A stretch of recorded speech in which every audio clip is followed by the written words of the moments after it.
Guatevisión presenta.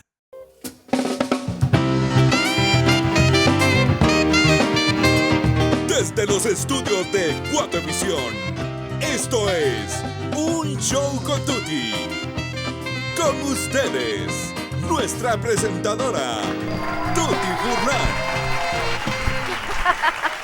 Buenas noches, amigos, gracias por estar con nosotros, bienvenidos a Un Show con Tuti, esta que es su casa también. Con mucho cariño preparamos los programas para todos ustedes. El de esta noche, muy especial por cierto, porque estaremos hablando de un tema que llama la atención y que hay que poner mucha atención también por si pasa en nuestro hogar, y le llamamos enemigos de sangre. Nos acompaña Regina López para hablar un poquito de cómo poder solucionar esos problemas que se da entre la familia, con un panel de discusión también muy especial, dos señoras maravillosas que nos acompañan esta noche, y de invitado de la noche, Emilio Méndez, con quien hablaremos de cosas maravillosas y que seguramente usted no se querrá perder. Amigos y amigos, así empieza nuestro programa y como siempre, una pequeña reflexión, no se me olvidó, por si la estaba esperando nada más. Me llama la atención cómo muchas veces estamos perdiendo el tiempo, perdiendo la paz, perdiendo la tranquilidad en nuestra vida por controlar a otros, principalmente a nuestra pareja. Estamos pendientes de su celular, estamos pendientes de dónde está, de con quién habló, de con qué ojitos lo vio, de qué palabras dijo, de qué se puso, de qué se quitó, y estamos pendientes de su otra vida, dejando de vivir la propia. Y estamos sacrificando nuestro tiempo y nuestra paz principalmente por estar pendiente de alguien más. Yo le quiero dejar la pregunta para que usted razone, para que usted se la haga a sí mismo y vea si vale la pena realmente estar perdiendo vida por estar viviendo la vida de alguien más, que al fin y al cabo va a parar haciendo lo que quiera. Nosotros concentrémonos en cómo nos estamos sintiendo en una relación. Si me dicen, Tuti, yo tengo razones para estar persiguiendo a mi esposo o a mi novio, ¿qué está haciendo ahí si tiene razones para estarlo persiguiendo? A lo mejor tiene mejores razones para seguir buscando su paz, su tranquilidad, porque todos merecemos alguien en quien confiar y que confíe en nosotros. Amigas y amigos, esto es Un Show con Tuti y empezamos ahora. Bienvenidos.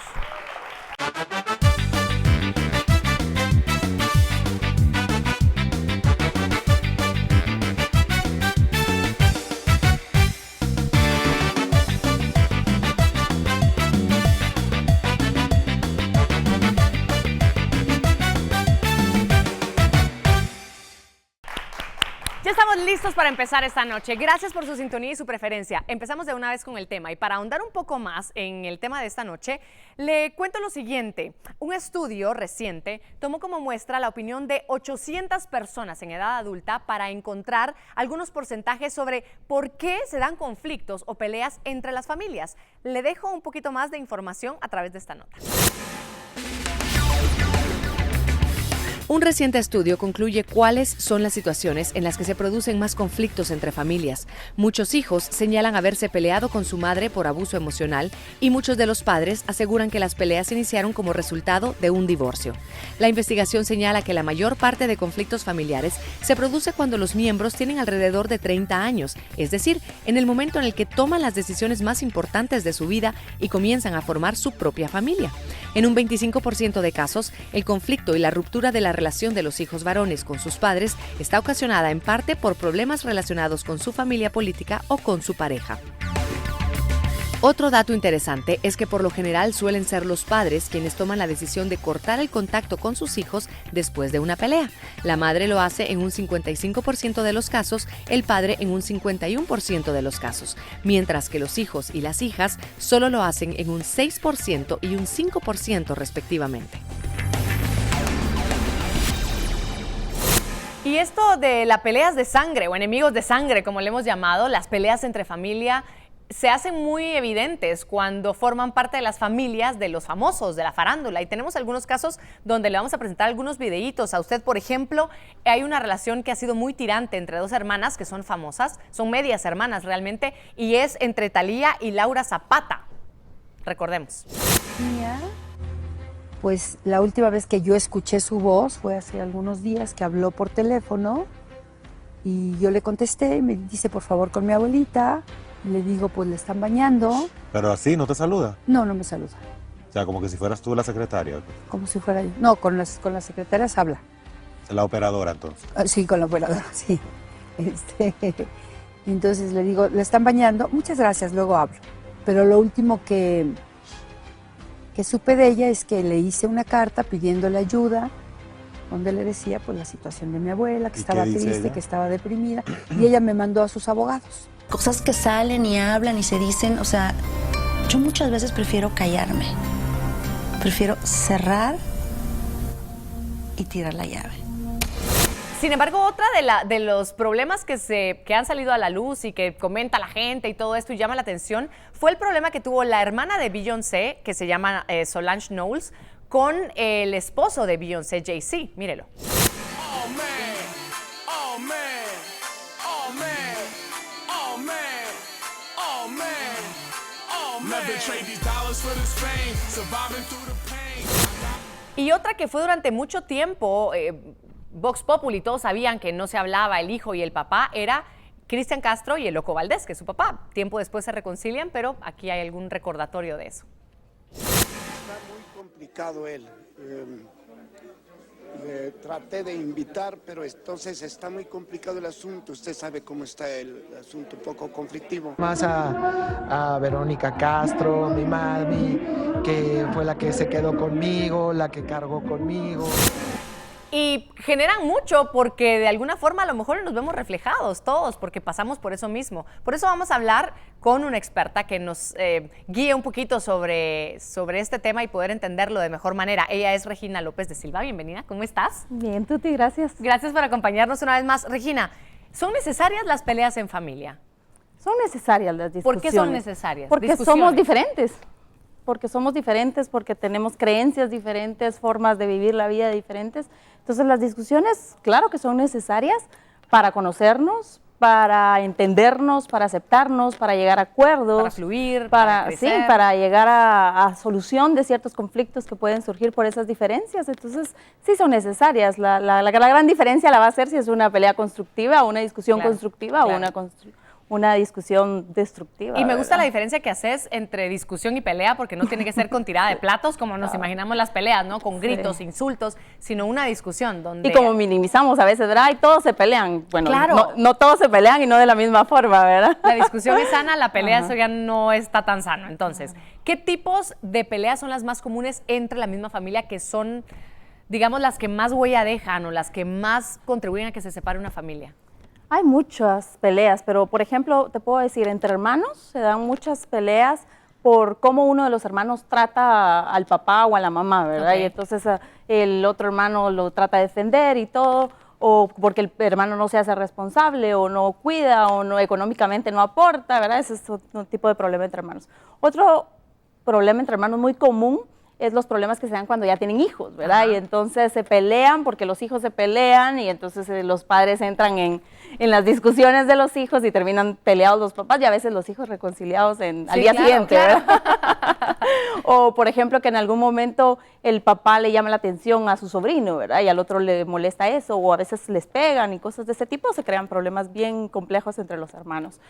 Otra situación muy común en nuestra época es la pelea entre papás y abuelos por la crianza de los nietos, ¿verdad? Muchos abuelos ahora están participando activamente en cuidar a los nietos, en llevarlos, traerlos, recogerlos, quedárselos muchas horas o incluso cuidarlos el total del tiempo. Entonces hay mucha pelea en base a las diferencias en la forma de educación, en que yo consiento más, los abuelos consienten más a los hijos, a los nietos, perdón, en que ellos no están de acuerdo en la forma que lo están haciendo, en que se desautorizan unos a otros, en que se pelean por el cariño, en que ponen el hijo a veces ya grande, pues empieza también a decir, es que mi abuelito me quiere más, tú cómo sos de mala o cómo me tratas, ¿verdad? Como tratando de sacar, correcto. Sí, claro. Eso ¿Qué también pasa, por es muy ejemplo, común. porque esto también pasa cuando los hijos están en medio del pleito de los papás, Regina? Esto es el pan es todo el terrible, tiempo, todo el tiempo. Y puede ser desde estar presente en las discusiones hasta ser partícipe de las discusiones, que los ponen. ¿Tú qué pensás? Es que mira lo que me dijo tu papá, es que mira lo que me hizo tu mamá, ¿verdad? Y que los ponen en medio de esa situación. Y tal vez las dos peores que se dan en eso es cuando hay una infidelidad. Y a veces los padres meten a los hijos y mira, quiero que me jales el teléfono de tu papá y quiero ver qué está pasando y quiero que le preguntes con quién andaba o quiero que lo llames y los ponen en medio, ¿verdad? Para averiguar o como espías de ellos, ¿verdad? O también sucede mucho pues cuando ya hay una situación de separación o divorcio que es conflictivo, que meten a los hijos en el medio de la relación y que pues ataca a un hijo para lastimar al papá o cosas de ese estilo, ¿verdad? Una de las situaciones que encontramos nosotros que suele generar un pleito muy profundo, una pelea muy profunda, o una separación, voy a decir, porque no sé si llega tanto a pelea, es cuando existe algún abuso sexual principalmente, y entonces la persona, la víctima, deja de hablarle, se aleja completamente, no vuelve a tener relación, no importa si la está pasando bien o mal quien cometió el abuso. Sí, ese es uno de los problemas que más destruye familias, aunque a veces, muchas veces no le creen al niño o lo que está sucediendo, cuando sí, generalmente se destruyen las familias, ¿no? Y en el abuso y también en la violencia. ¿Es válido tomar un bando? Tú decías, por ejemplo, ponías el ejemplo de mi hermana no trata mal a mi papá, no trata bien, mejor dicho, no trata bien a mi papá. Yo tomar el bando y decirle, me pongo del lado de mi papá, decirle no deberías tratarlo así, hablarle bien a mi mamá, no le faltes el respeto. Todos lo hemos hecho en algún momento. Pero me llama la atención, ¿es válido hacer eso o cómo debería solucionarse? Lo hacemos y la forma en que lo hagamos va a hacer mucho la diferencia, ¿verdad? Si yo voy a llegar a alegarte, a atacarte, a insultarte por cómo fuiste con mi papá, probablemente no vamos a sacar nada de eso, ¿verdad? Tal vez en algún momento tranquilo llegar y decirle, mira, te has dado cuenta que estás tratando muy mal a mi mamá o que no le has dedicado tiempo, ¿verdad? Ahora, ya tomar partido como tal y decir, no, es que él siempre es el malo, o ya dejarle de hablar porque se peleó con mi mamá, eso no es sano. Ok. Yo quiero presentarte a quienes hoy estarán en nuestro panel de discusión. Me da mucho gusto presentárselas. Ellas son Gladys Sáenz de Tejada. Bienvenida, Gladys, ¿cómo estás? Bien, gracias. Gracias por acompañarnos. ¿Qué de lo que tú conoces, porque has escuchado, porque le ha pasado a alguien cercano, de lo que tú sabes y conoces, ha sido de los pleitos más fuertes de familia, como le hemos llamado en nuestro programa, que se vuelven enemigos de sangre? ¿Por qué razón? Herencias. Herencias Hay mucho. Agarran un pleito muy fuerte. Yo he sabido hasta de muerte.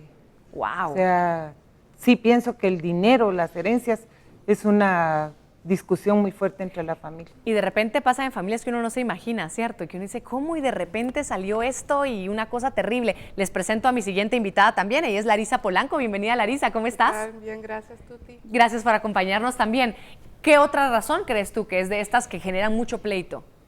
Yo tengo unas personas conocidas que sus padres están enfermos. Ajá. Entonces, una de las hijas se dedica totalmente a cuidar a su papá, pero los hermanos piensan que ella está ahí por interés precisamente, no porque ella tenga el deseo de cuidar a sus padres.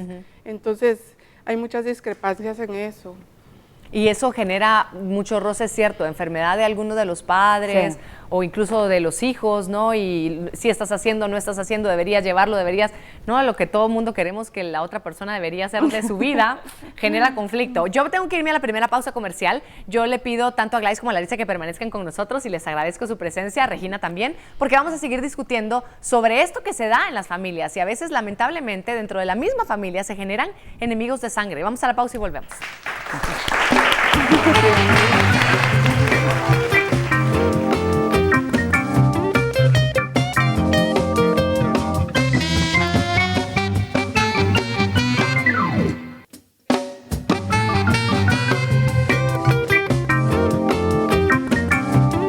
Al volver.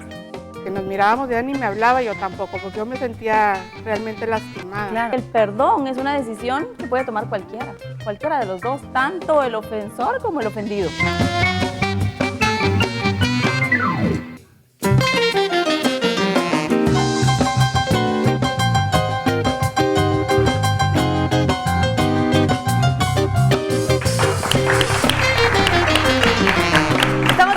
Con Tuti, gracias amigos por su sintonía. Hoy hablando de enemigos de sangre, nuestra propia familia se vuelven nuestros enemigos. A mí me da mucha pena que sucedan esas cosas y creo que todos, me incluyo, hemos tenido problemas en donde nos hemos sentido en un punto en decir aquí puede pasar algo muy fuerte que nos puede separar, o logramos resolverlo bien o de verdad puede pasar algo muy feo. Y salen cosas que no tienen que salir y nos decimos cosas que no queremos decir tal vez, o que tal vez sí lo quisimos decir pero no tuvimos que haberlo dicho, lo que sea. Hoy estamos hablando de esto, Regina nos acompaña como experta, Gladys y Larisa también nos acompañan, y yo les quiero preguntar, ¿Alguna vez en uno de estos problemas que se han tenido, pueden ser muy fuertes o no, cómo han ustedes resuelto, cómo han visto que la familia ha resuelto algunos de estos problemas de una forma adecuada? ¿Alguna nos quisiera compartir? Yo me recuerdo una vez para un cumpleaños una de mis hermanas llevó un pastel y yo había encargado unos relámpagos. Y su gran enojo fue haber tenido relámpagos, ya que ella llevaba el pastel. Ajá. Entonces yo lo que hice fue como dejar que se le pasara el enojo, me dejé un espacio de tiempo y al poco tiempo pues ya volvimos a comenzar, ¿va? Como hermanas, como que si nada hubiera pasado. Claro. Que yo creo que lo más correcto, dejar los problemas que se vayan suavizando para después comenzar otra vez la relación como si nada. Y creo que es muy sabio, porque en el momento del calorcito, por así decirle, cada quien quiere imponer lo que quiere, Regina. ¿Cómo ves esta propuesta? Es válida y es importante que si el problema es muy serio y realmente están muy molestos, por supuesto es mejor que dejen un tiempo o un espacio. El problema es cuando ese espacio se vuelve eterno.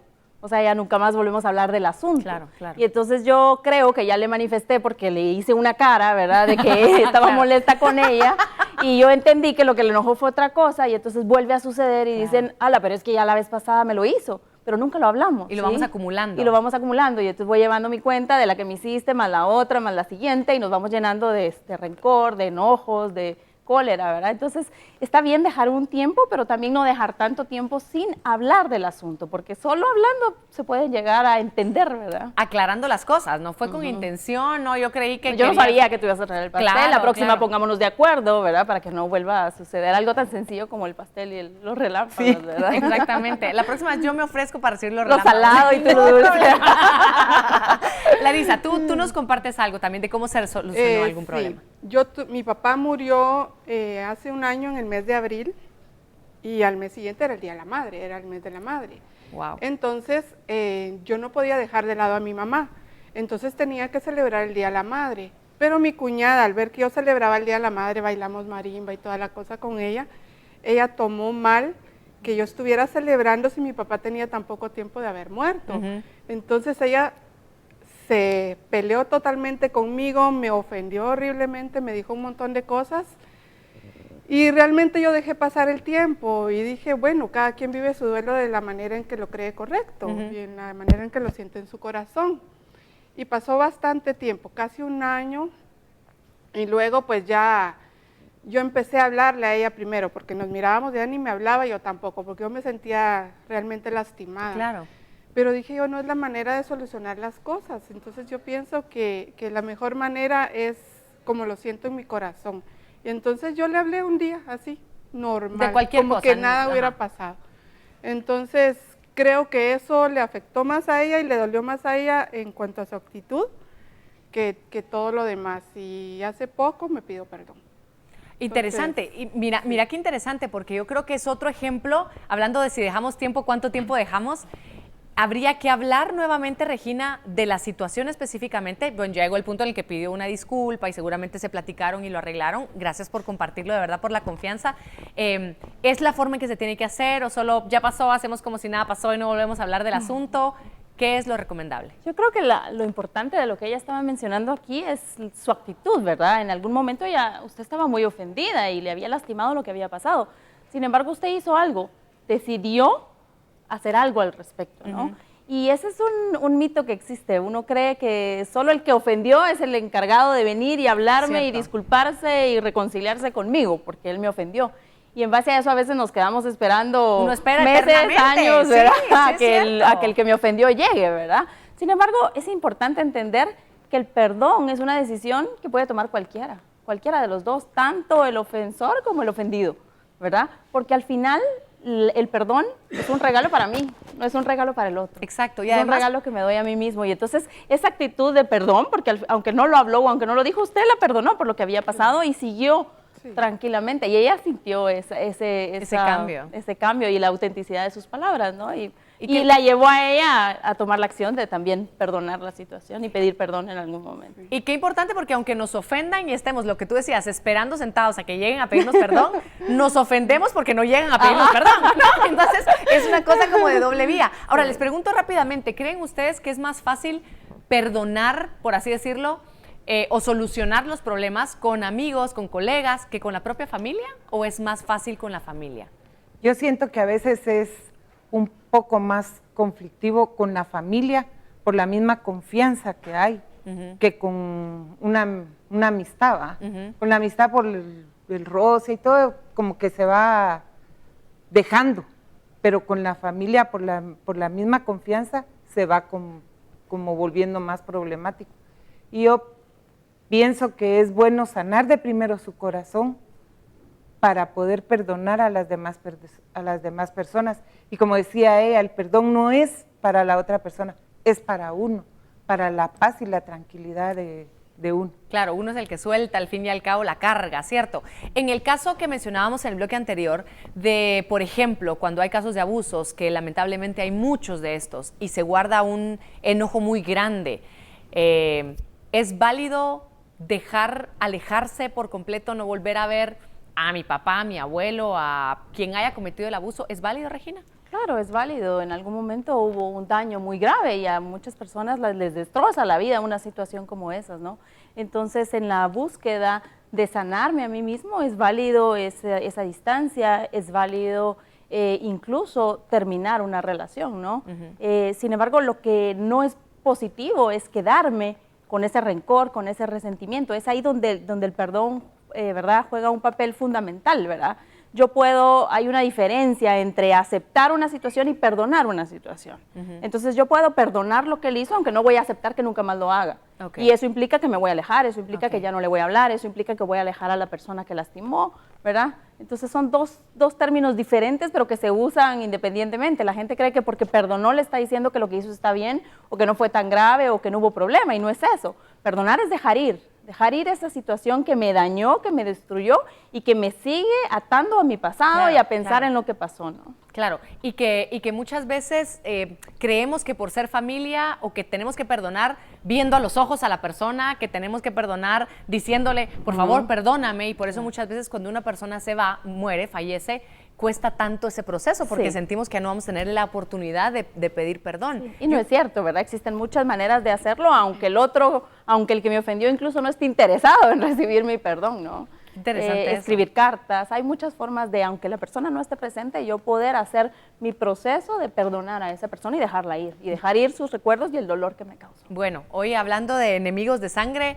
es mejor no tenerlos, pero independientemente de si existen estos conflictos, yo creo que las dos panelistas fueron más que maravillosas al decirnos y contactar mucho el corazón y sentirnos de esa manera con la libertad de perdonar, de dar el primer paso. Así que yo pido un aplauso para ellas dos, por favor. Gracias, Gladys, gracias, Larisa, por acompañarnos. Un placer tenerlas con nosotros y gracias a Regina también. Otro aplauso para Regina. Bueno, deseamos de verdad que ella pase en su corazón y en su familia principalmente. Y nosotros queremos compartir con ustedes una historia más.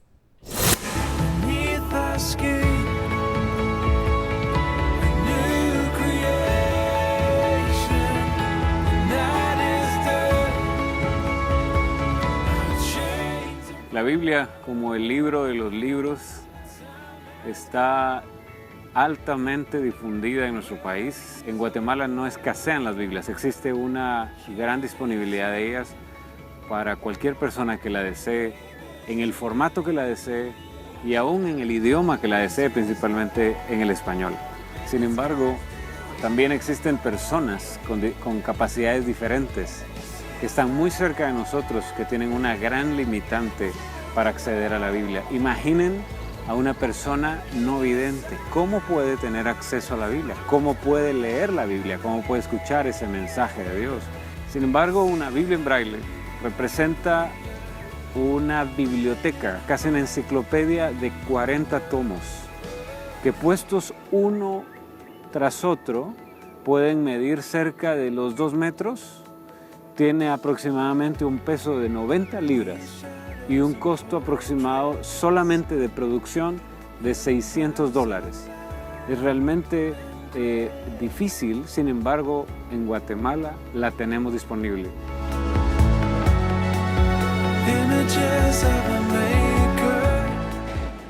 Mi primer libro que yo leí cuando yo perdí la vista y aprendí a leer el sistema de braille fue precisamente un evangelio. El significado de tener una Biblia en braille acá dentro de nuestra institución para nuestros jóvenes, niños y jóvenes, es de una gran importancia porque la intención acá es formar una biblioteca braille y qué bendición de Dios, porque para nosotros es una gran bendición que nuestro primer libro sea la Biblia en braille.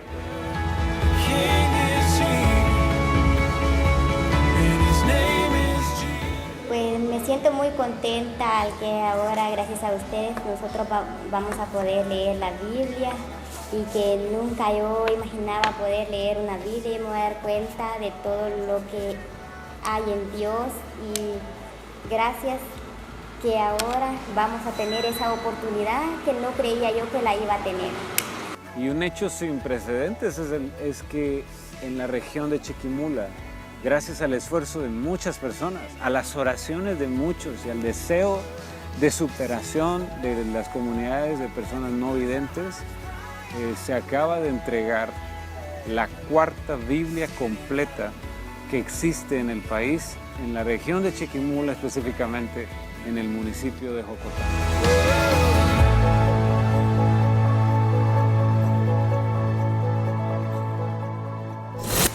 Y si tienen más historias, escríbanos a unshowcontuti@guatevision.com. Nos vamos a la pausa comercial, como siempre, acompañados de la maravillosa orquesta de Roberto Estrada. Gracias, chicos.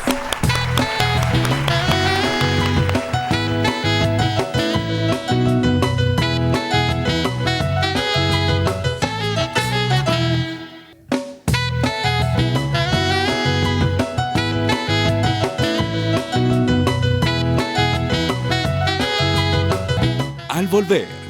Sistema educativo. En pañales. En pañales. Pantalón. Comelón. Canción.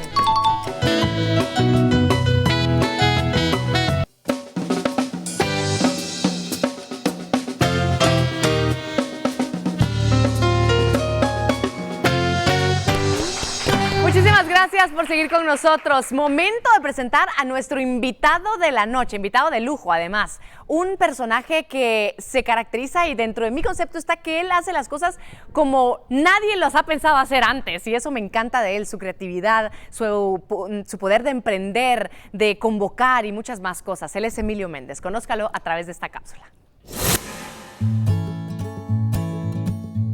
Es empresario, creativo, líder de espíritu libre y promotor de iniciativas de impacto positivo para el país. Por estas y muchas más peculiaridades, es reconocido a nivel nacional e internacional. Es el menor de 5 hermanos. Desde pequeño se interesó en los negocios de papá, llevándolo a ser el creativo de una de las marcas más prestigiosas de Guatemala.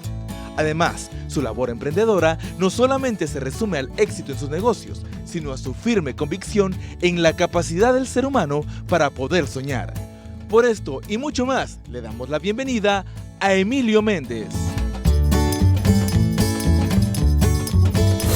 Así es, Emilio Méndez ya está con nosotros. Bienvenido, Emilio, está ahí atrás, no se salva de las preguntas rápidas. Bienvenido, Emilio. Primera pregunta, ¿eres de los que cantan a todo pulmón en el carro? ¡No! Segunda pregunta, ¿te gustaría quedarte toda la vida con la edad que tienes ahora? No, tampoco. Cuando eras niño, ¿alguna vez soñaste con ser celebridad de rock? Tampoco. La última, si fueras un animalito, ¿preferirías ser un gato que una cebra? No, tampoco, no, pues no le atinamos a ninguna. Emilio Méndez hoy con nosotros, por favor.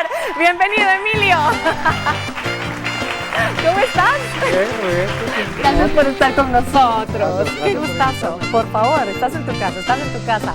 Bueno, yo lo decía, ¿no? Tú haces las cosas de una forma completamente diferente a lo que se espera, a lo que se ha visto. ¿De dónde salió esta forma de ver la vida? ¿Cómo se hace? ¡Qué bonito!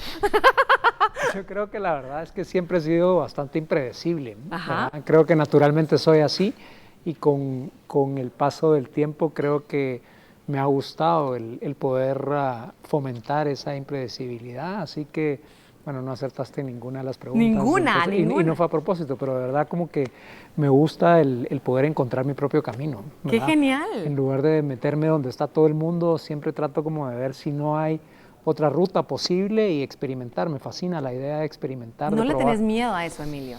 Yo creo que el miedo siempre está ahí, ¿verdad? Yo creo que todos de alguna manera tenemos que lidiar con el miedo y el miedo a veces también te sirve para algunas cosas, pero yo creo que es más grande mi deseo de experimentar y mi curiosidad y mis ganas de aprender, que eso me fascina también. Qué bonito. ¿verdad? O sea, me gusta mucho el exponerme a nuevas cosas porque sé que ahí hay oportunidad de aprender. Quisimos hacer un ejercicio precisamente con esto, con tu forma de pensar fuera de la caja, ¿no? Y tenemos algunas palabras o conceptos que me gustaría que brevemente o me dices lo que se te viene a la mente cuando la escuchas o me dices algo que tú piensas al respecto. Primero, el sistema educativo. En pañales. En pañales.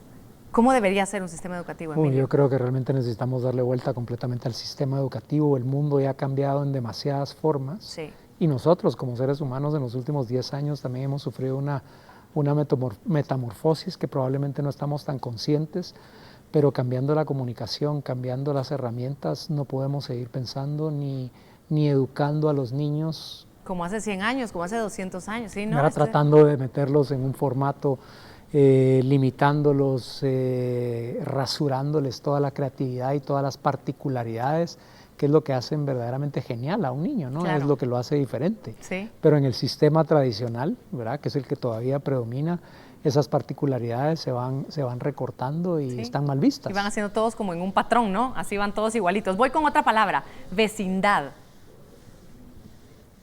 Ciudadanía.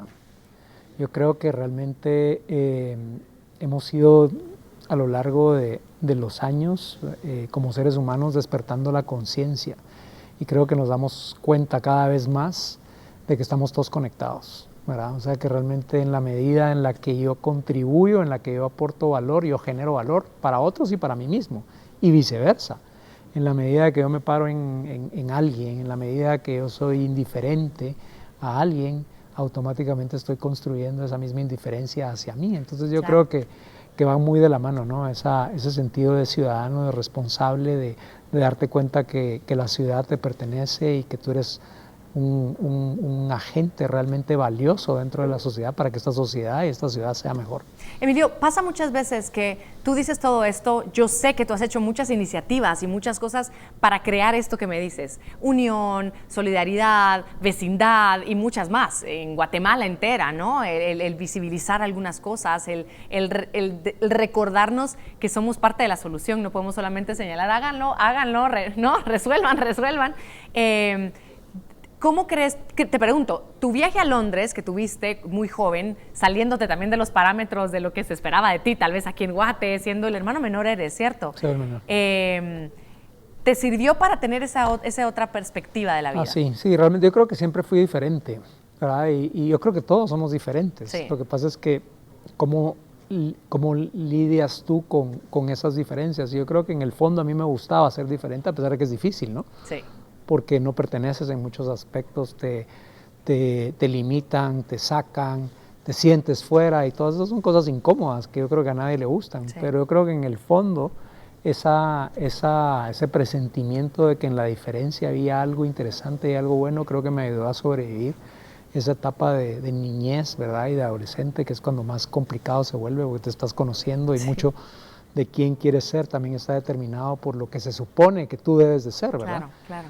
Entonces creo que realmente el poderme haber ido de Guatemala y el poder haber roto ese cordón umbilical, ¿verdad? Con tu familia, con tu casa, con tu zona cómoda, con lo que tú conocías y estar en una ciudad en donde tú eres insignificante, ¿verdad? Creo que eso es muy bueno, Claro. porque de verdad ¿Te encontraste? te hace buscar adentro, Claro, ¿verdad? claro. Porque a veces uno anda buscando afuera cosas que primero hay que encontrarlas adentro. Entonces para mí fue muy importante ese viaje, me ayudó muchísimo a empezar a hacer ese viaje interior y a descubrir cuáles eran mis talentos, y en la medida de que vas descubriendo esos talentos, pues vas tomando más confianza en ti misma y vas experimentando más y vas atreviéndote a hacer cosas que tal vez la gente no les da miedo hacerlas o incluso les molesta que las hagas. Claro, claro. ¿Verdad? Porque las confrontas. Exacto. Y otra de las cosas que a mí me asombran mucho de ti es justamente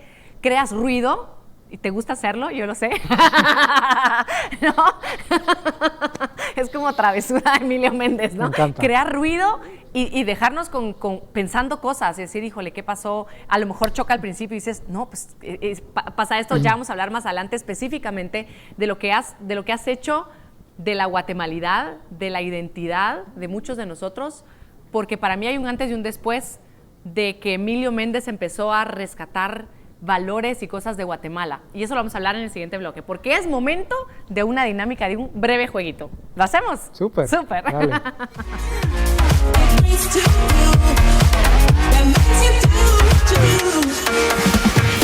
Sí, esto es Guerra de Rimas. Ya le explicamos a Emilio, pero le explicamos a usted también. En el video wall va a aparecer una palabra que tiene relación contigo, algunas, y vamos a ir haciendo una guerra de rimas. Tú empiezas diciendo una palabra que rima con esa, luego voy yo, y así. Cada vez que tú dices, presionas el botón para que cuente en tu contador que está por ahí abajo. ¿Listo? Sí. Primera palabra, pantalón. Comelón. Canción. Botón. Razón. Corazón.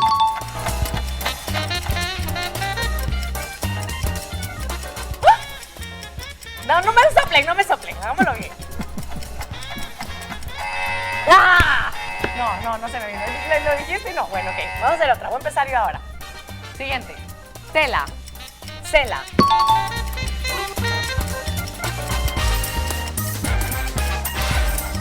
Hola. Vela.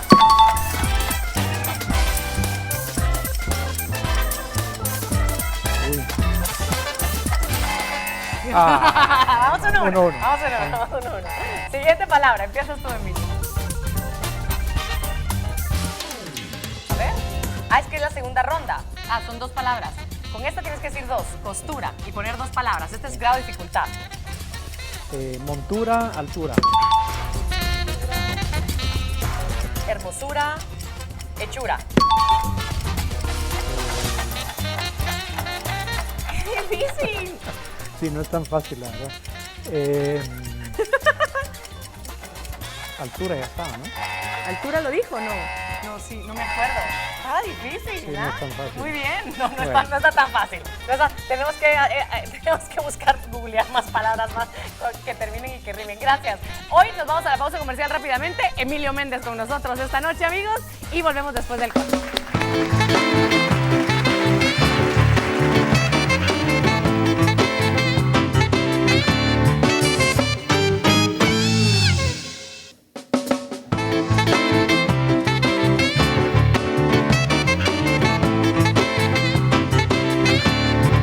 Al volver, de alguna manera contribuye a que las tejedoras mantengan su tradición, ¿no? Quiero hacer un libro que realmente pueda contar historias maravillosas de gente local.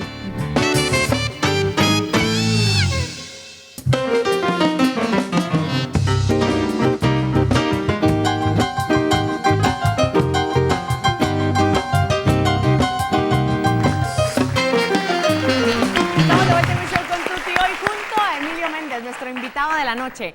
Y bueno, hablábamos en algún momento de cómo, para mí, desde mi perspectiva y mi historia de vida, tú veniste a cambiar un poco el antes y el después de cómo se apreciaba lo típico, de cómo se apreciaban las cosas de nuestra cultura, que si me acuerdo perfectamente de unas sillas con un como plástico así, alambre plástico raro, no, y cómo vamos viendo muchas cosas nuestras y las empezamos a apreciar diferente. ¿Creíste tú que ibas a ser parte de quienes movieron que la gente viéramos y apreciáramos distinta nuestra cultura? Sí, la verdad es que yo creo que gran parte también de la iniciativa o del objetivo de haber empujado esos temas es que más gente, más guatemaltecos pudiéramos darnos cuenta que el potencial está por todas partes, ¿verdad? Inclusive en lugares que normalmente creemos que no hay, sí. Que eso es cuando más me gusta, ¿verdad? Sobre todo cuando ves algo que la gente hasta desprecia sí. O piensa que no vale para nada o que ese es el problema y lo transformas en algo que realmente tiene valor.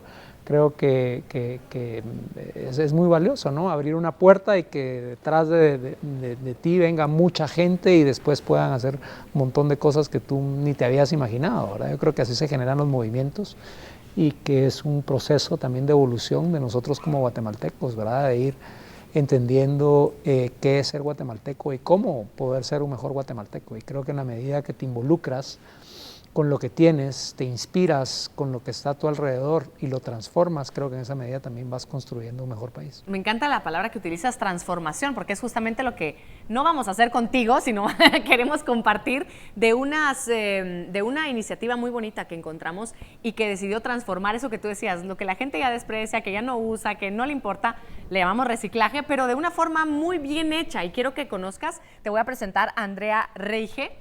Vamos para allá, por favor. Pasa, está linda, gracias.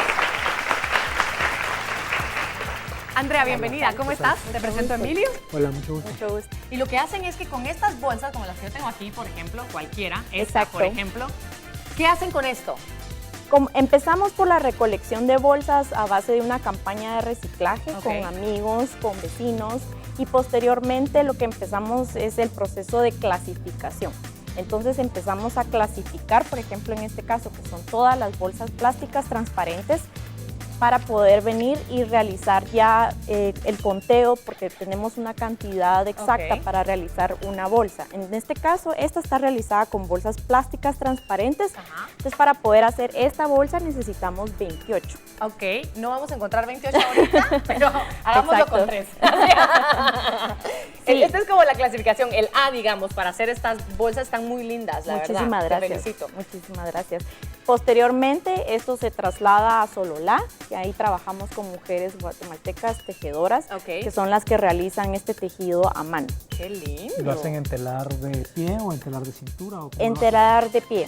Realizan en telar de pie, y entonces ya dependiendo del hilo que escojamos, ya se hace la fabricación de la tela, porque va a depender mucho del hilo que es teñido con tintes naturales, y ya dependiendo de eso ya se fabrica con los tipos de bolsa que nosotros entreguemos, ¿verdad? Ok. Y entonces estas bolsas, ya que las clasificamos, las cortan ustedes a mano. Exacto, todo esto es realizado a mano, ¿verdad? Entonces empieza los cortes, porque por ejemplo en este caso... ¿Cómo lo haces? Yo quiero ver, enséñanos. Empezamos con los cortes de todo lo que no, de lo que no nos va a servir, que en este caso son las orillas, las mangas, por ejemplo, cuando son bolsas muy duras, ¿verdad? Entonces por el plástico es bastante duro y no se puede moldear en el telar. Entonces en este caso lo que hacemos es empezar a quitar todo eso, y ya posteriormente empezamos con los cortes para poder realizar ya la bolsa y empezar a hacerle los cortes para que quede como que fuera un hilo. Ajá, ¿qué tan grueso lo haces? Dependiendo de cuántas bolsas tengamos, y dependiendo de ya, por ejemplo, la verdad es que se requiere una técnica, porque nosotros no venimos y hacemos un montón de cortes. Ajá. Sí, porque te quedan como flecos de hawaiana, ¿no? Exacto. Lo que se hace es que ya tenemos una técnica en la cual se hace tal corte que no se desperdicia ningún pedacito. ¿Y eso lo hacen en Sololá o lo hacen? Sí. Eso lo hacemos en Las Sololá. mismas mujeres. Sí, que exacto. tejen, Ellas aprendieron ya a realizar esto. La verdad es que estaban bastante sorprendidas con este nuevo proceso, porque nunca se imaginaron en lo que podían fabricar a base de O sea, bolsas básicamente conviertes la bolsa plástica a partir de cortarla en hilo. Sí. Y esos hilos son los que tejes con otro hilo para fijarla. Exacto. Entonces ya después se traslada a Antigua Guatemala, ya que tenemos la tela, para que a la costurera confeccione la bolsa y nuestro taladro Es tela plástica, porque es tejidito, como lo estamos viendo. Ese sería el A, la clasificación, me decías, porque le llamamos ABC a esto. El B sería la realización de la tela. ¿Sí? Sí. El C sería ya la confección y la fabricación de la bolsa. Exacto, y ya como resultado pues ya tenemos nuestras bolsas. Qué lindo está. Muchísimas gracias. Precioso, de verdad. ¡Wow! Muchas gracias. ¿Te gustó? Me encantó. Qué lindo, idea. ¿verdad? Además que me encanta que de alguna manera contribuye a que las tejedoras mantengan su tradición, ¿no? Eso y más que todo también el que el material plástico es uno de los más dañinos para la ecología y el medio ambiente. Entonces lo que queremos es el que tarde en llegar a la basura. El minuto de vida de una bolsa plástica es de 15 minutos desde que se le entrega al consumidor hasta que para en la basura. Y aquí fácil le estás dando un par de años. Sí. Fácil. O más. No, exacto. Qué maravilla. Felicitaciones, Andrea, de verdad. Gracias por acompañarnos. Emilio, nuevamente de regreso, por favor. Ven. Bueno, esas son las cositas que nos encanta hacer, porque ya que tú eres así tan curioso y, y las cosas se hacen de forma diferente, ¿no? Emilio, ¿hace cuánto ya que lanzaste tu primer libro? ¿Fue 2 años, 3 años? ¿No más? Fue más, fue en el 2000, en el 2013 me parece. Totalmente on. Totalmente on, Y sí. que dicen por ahí que ya viene un segundo. Pues fíjate que ya empecé. La verdad es que me quedé con muchas ganas después de haber hecho el primero, porque pues yo creo que como con los procesos nuevos aprendes y descubres y cosas que no sabías, y realmente me gustó mucho el ejercicio. ¿Verdad? En el caso de Totalmente On fue muy introspectivo porque realmente era una autobiografía, pero me quedé con muchas ganas y el año pasado empecé un nuevo libro que voy casi a la mitad. Ajá. Me ha costado, realmente empecé con súper buen ritmo y después me fui de viaje, regresé, me metí en un proyecto y ya sabes, ¿verdad? Entonces me ha costado el retomarlo, pero lo que sí sé es que quiero hacer un libro que realmente pueda contar historias maravillosas de gente local, ¿verdad?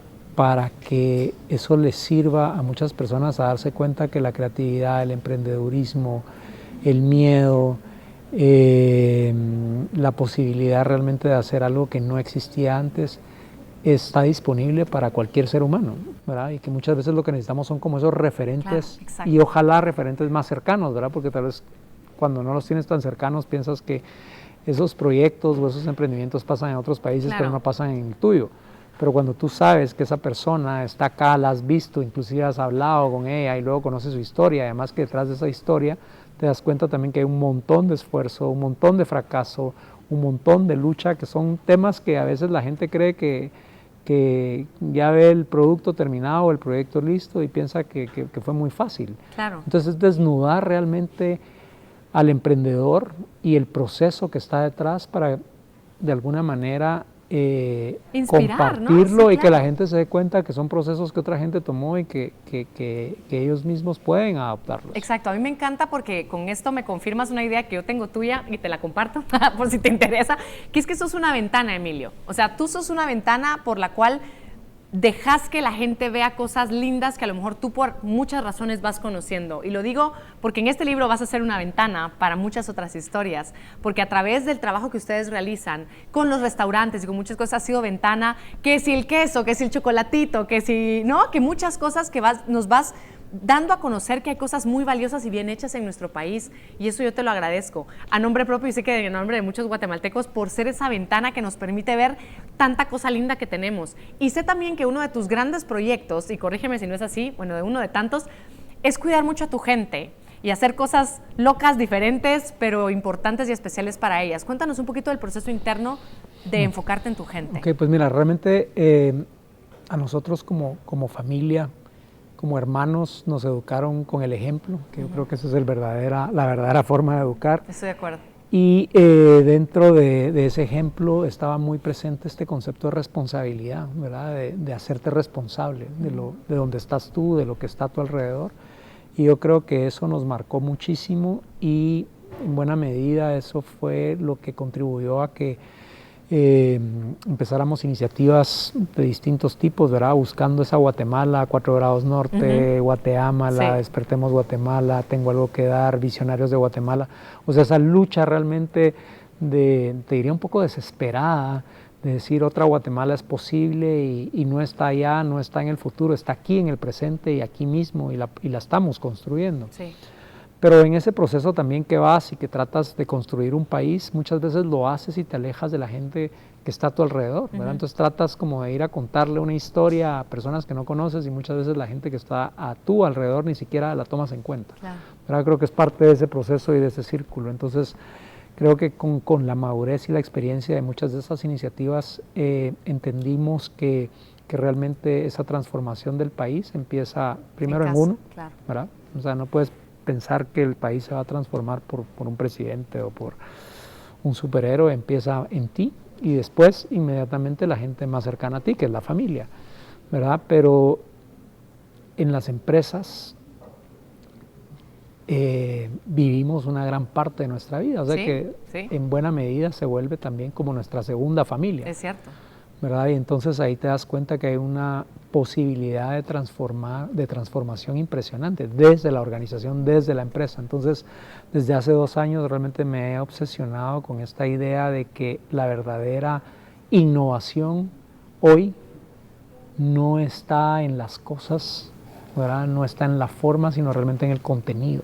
Yo creo que ya con el paso del tiempo, la globalización, la información, cada vez estamos rodeados de cosas lindas. Yo creo que no es suficiente lo lindo, ¿verdad? O sea, necesita realmente el contenido detrás de eso lindo. Entonces, eso nos ha llevado a realmente entender que en la gente y en la gente de la empresa es donde mejor y más profundo podemos afectar positivamente el país. Qué lindo. Entonces, yo me metí en mercadeo de una manera autodidacta, porque realmente lo que yo estudié fue sastrería y me empezó a interesar el mercadeo y me fui metiendo y ahora te digo que de forma autodidacta me he ido metiendo en el tema de psicología y en el tema de recursos humanos, ¿verdad? Sin haberlo estudiado, pero fascinado por el tema, muy atraído por esa posibilidad realmente de transformar. Y como hablábamos al principio, ¿no? Esa transformación en una época para mí era muy importante desde el punto de vista de la forma, de lo físico. Pero con el paso del tiempo, ahora realmente para mí la transformación ya tiene que subir al siguiente nivel, y esa es la transformación más de lo abstracto, del ser humano, ¿verdad? Del potencial, de eso que no lo puedes tocar, pero sabes que está ahí, que es más complejo. Y que de todas formas, bueno, pero principalmente de alguna forma, lo voy a decir así un poco enredado también, empieza en nosotros. Tú lo decías muy bien. Emilio, yo te agradezco estar hoy aquí, se nos acabó el tiempo y yo quisiera seguir platicando y platicando porque es lindo conocer y aprender de alguien que ya ha llevado un camino importante atreviéndose a hacer las cosas diferentes, y nos dejas ese ejemplo a todos nosotros. Muchas gracias, de verdad. Te admiro mucho, te quiero mucho y gracias por todo lo que has hecho. Gracias, tú, yo también te admiro muchísimo y realmente me fascina ver en Guatemala cada vez más guatemaltecos comprometidos, soltando el miedo, ¿verdad? Y abrazando sus proyectos y construyendo ya esa Guatemala que soñábamos antes, que ahora en determinada forma la vemos mucho más alcanzable a partir de gente como tú, ¿verdad? Hay un montón de guatemaltecos que de verdad están sentando un ejemplo que no nos imaginábamos y que nos está transformando a todos, así que... Gracias, Emilio. Emilio Méndez, señoras y señores, hoy con nosotros. Gracias. Gracias a ti.